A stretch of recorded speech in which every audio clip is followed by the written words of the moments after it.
పైకెత్తి అయిపోయి మనం దేవుని బిడ్డలంగా ముందుకు సాగిపోయే ప్రతి ఒక్కరు కూడా సంఘమే.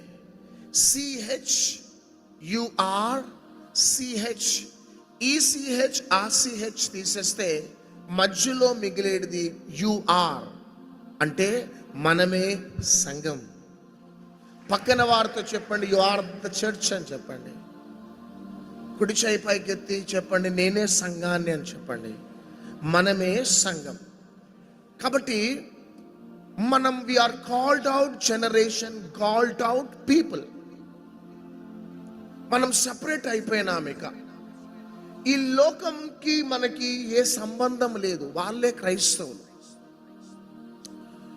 ఈ లోకాశ, శరీరాశ, జీవపుటంబం అనే మురికిని చంపుకొని దేవుని బిడ్డలంగా, దేవుని చిత్తానుసారంగా, దేవుని వాక్యానుసారంగా ఆయన చెప్పిన మాటలు వినుకుంటూ విధేయత చూపుకుంటూ వెళ్ళిపోయేవారే క్రైస్తవులు.